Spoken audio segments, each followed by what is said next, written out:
Alright guys, this is Zach from Miami Misplays. We're sitting here actually with another teammate of mine, Sam. She's going to be going over her Black Royal Knights that went undefeated at Pro Play Games yesterday. And we'll talk about the matchups after the fact. So let's just get into the deck. Go ahead, Sam. Alright, so for babies, I am running 4 Pokemons and 1 blocker Kapuri, gives 1k from Star Deck. I really value the draw from Pokemon, even though it's not really ideal to die. Still is a nice perk whenever that does happen. So it's not just like a Kapurimon that doesn't do anything once it dies. Because draw power is really important to like any deck ever, and Black really doesn't have much draw power to begin with. So I really like Pokemon over the other Black babies, and it's just a very general thing. Like a general baby, and it can just fit into any deck. Yeah, not too situational where you need to be a blocker or a reboot or something else like the other ones. So for the rookies, we're running probably like the most used Black rookie, Toy Agumon. Reboot is just very protective, and it's just protective. Like, what can go wrong when you have Reboot? Let you swing with your blockers, right? Yeah, sometimes I do be swinging with blockers. Then we got 4 Chikurimons. This is for the Jesmon matchup. When it gets hit in security, Digivolve by 1. So if Jesmon hits this, he can still get his other attacks in, but it does remove the threat after that 1 turn. Then I run 3 Sunrisas. Inherited with when you have 13k DP, you gain security attack +1. It's pretty much my aggressive rookie since I have a lot of defensive rookies to begin with. So I might run more, like max it out to 4, but honestly 3 is such a nice number. Yeah, I saw. Oh yeah, sorry. I was gonna say I saw that card put in work in the final round. I saw you checking for the 2 securities in that last game. Yeah, it really does put in work. It gives it the aggressive push that Black really needs, and you don't really need to run the level 5 Volcanomon that kind of does the same thing, but in a different circumstance, and lets you run other things like Goblinmon. Okay. Then we got 2 Chumons. We'll probably bump this up to 3 in the future once memory boost is allowed. And it's just your normal memory blocker. Very good. And then the 1 2-drop rookie, kind of was just using this because it has the store champion stance. But might change this up for the 3rd Chumon once memory boosters are allowed. But for now, it is very cute. 2-drop is very nice. Okay, and we got a flex on them. Then we'll go on to the champions. We got 4 Tankmons. Your 1 cost Evo. That's pretty much it. 4 Dark Tyrannos. Again, another 1 cost Evo. I just really value 1 cost over just other 2 cost guys. They just let me rush into my bigger guys a lot faster. 2 Seals. The bigger blocker, they're actually really important for this meta because there's a lot of 5k deleting stuff. So 6k is an important threshold to overcome.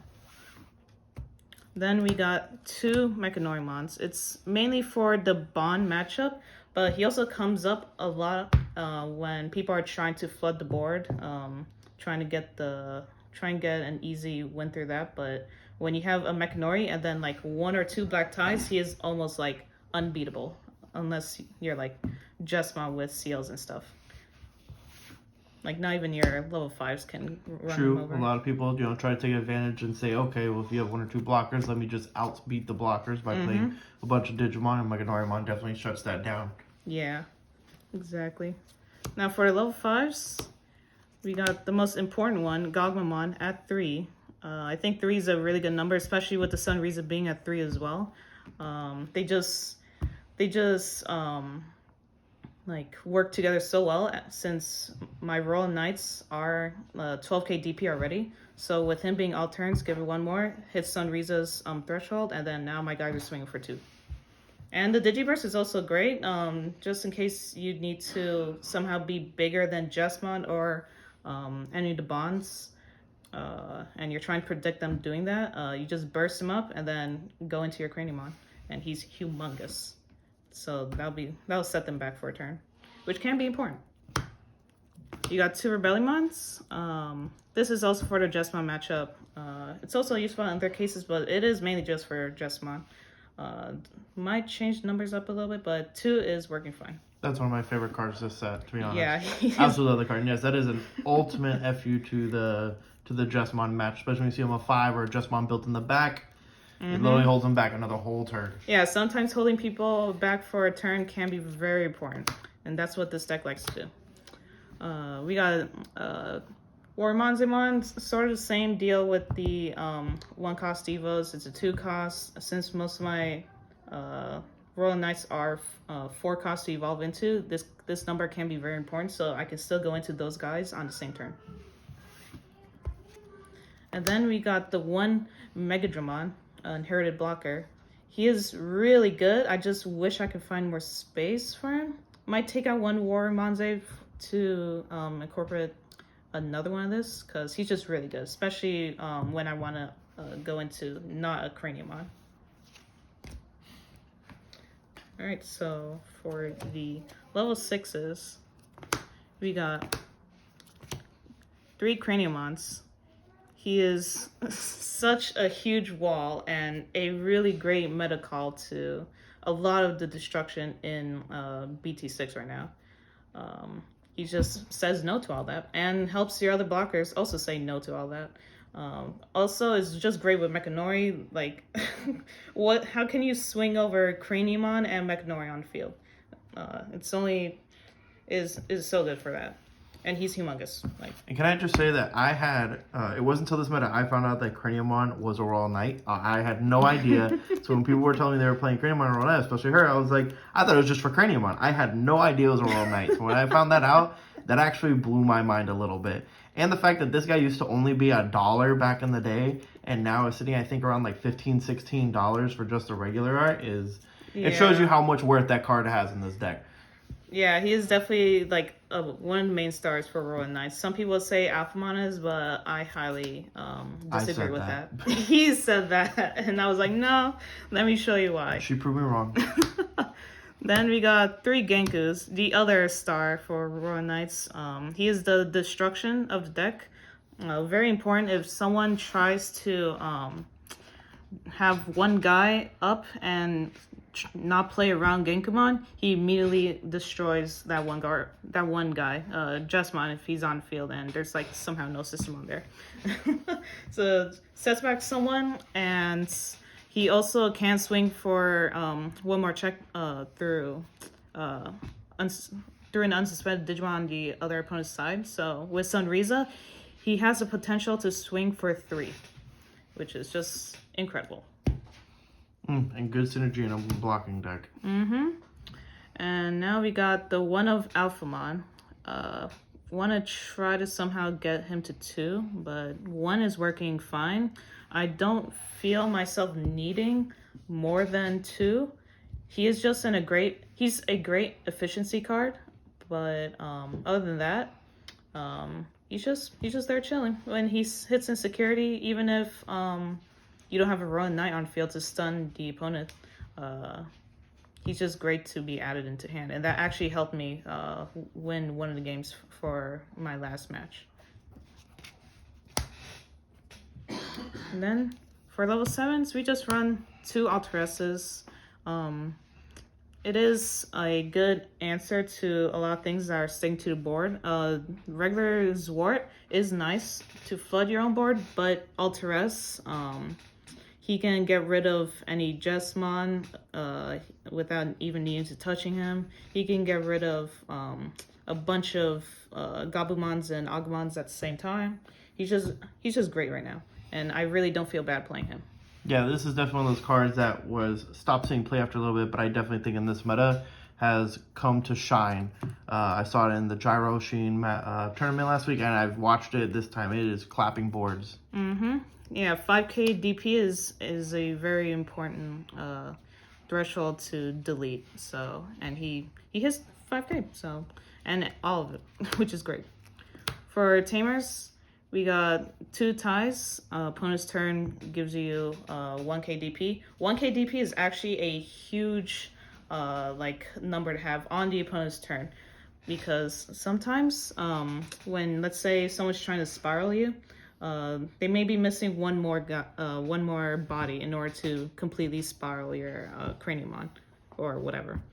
And then let's say with other combos with Gogma under Craniumon and with a tie out, he hits to 14 on your opponent's turn, and that will just completely block any Gabubon or Agabon. So I will happily trade for for those bonds whenever they do come out, because that just means one of my guys died. Also, maybe one of my guys got jumped or bond decked, and I just took 2 of their security for free because they just burned themselves.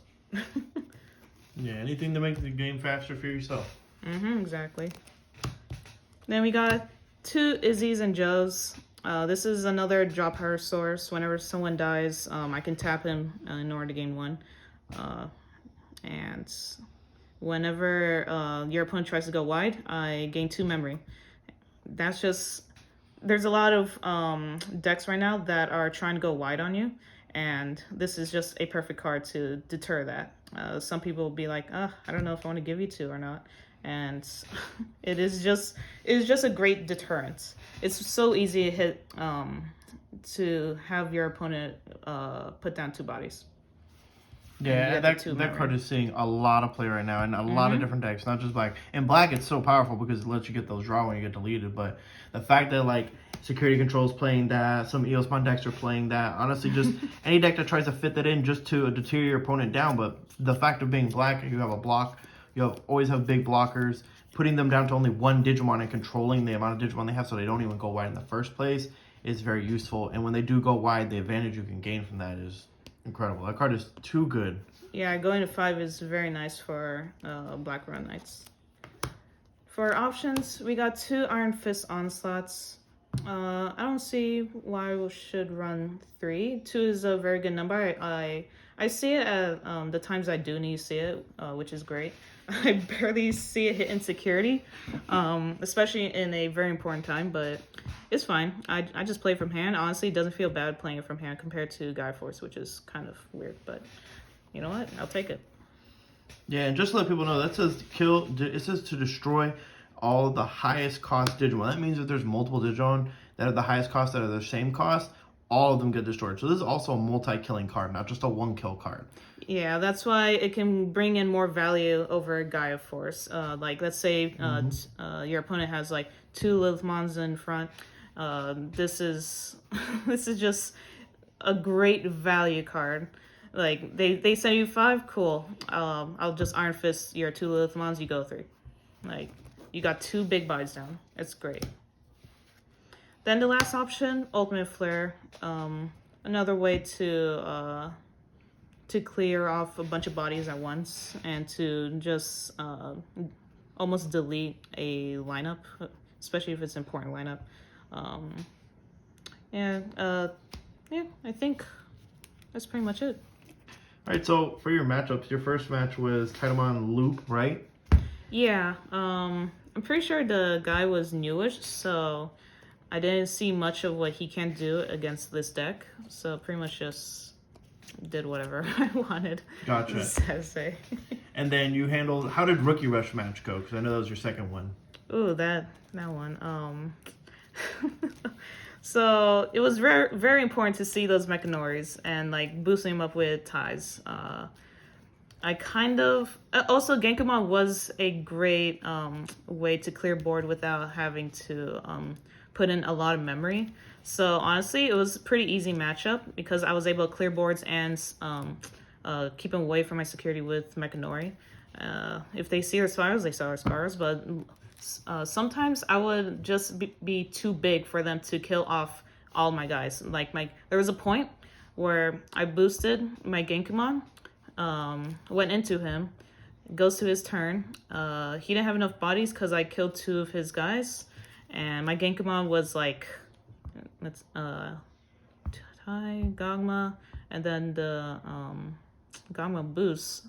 He was at 16k DP, and that was just way too big for him to deal with. He had to just spiral and kill 2 other guys who were like not important to me. He couldn't spiral it. That's actually huge, and I'm sure he had some Digimon probably left unsuspended, and you were able to check multiple with that guy. Yes, exactly. So I was able to check, like, there was a point I checked 3 cards because I had Sunriza under Gonku as well. So that was just, it was just like a speed run at that point. All right, and then we got round 3. You had Lilith Loop. How did that go? Oh man, Lilith Loop. The man just bricked. Most of my matches actually, a lot of people bricked, and I was able to like overcome my bricks as well. He had 2, as I said, he had 2 Lilithmons up on the field. At that point, though, I was able to take game, but I also had the Iron Fist, so I was able to clear those guys off. I knew that was a real life example. The way you explained that, I was like, that sounds like that happened yesterday. The matchups were, I can't really say much about that matchup though. There wasn't a lot of things going on. There was a point where he did get one Zord out, and I was just able to Iron Fist that. But other than that, it was just like smooth sailing. Now your next match, your round 4 was Jesmon. And we all know in this meta right now, that is definitely one of the more powerful decks, where if they get the lineup, they kind of just clear out. So how did that go? The man bricked again. All right. So I'm just having tons of luck. Once people brick, they have to build in the front, and building in the front against black is super dangerous right now. If you just have one body and you're trying to go up to like a bigger body, my Genkumon will just shut you down immediately. And that's just it. That was just another smooth sailing for me once I shut you down like that.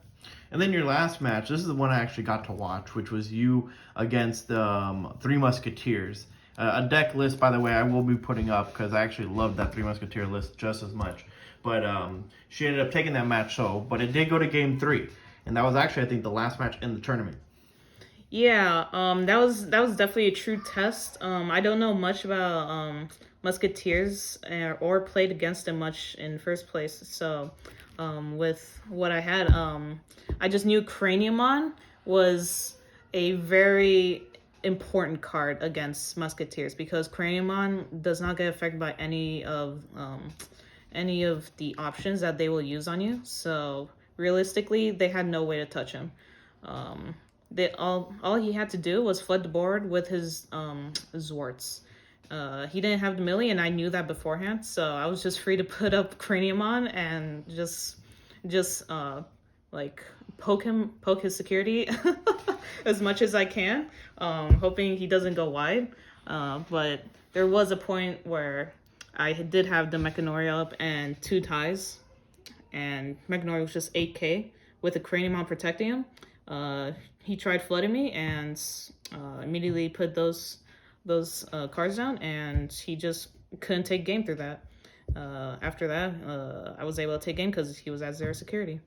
And right before we close up, everyone knows that usually, in the round 5 undefeated, that's probably one of your toughest matches. But matchup-wise, what do you think was your hardest matchup? Like one that you felt like you didn't have the best advantage, that you had to... You either needed the luck because you kept mentioning that they braked, or the fact that just in general it's just a tough matchup.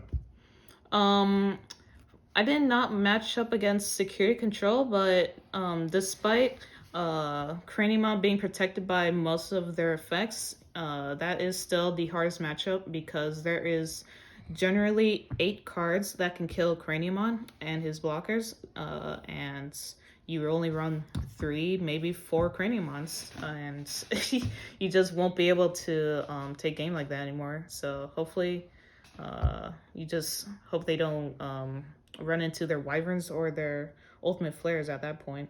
Other than security control, it can be Jesmon to an extent. If you don't see Rebellions, or if you can't get big enough with Crania, like they see their CLs that can boost them up to ungodly numbers, and he can go fast,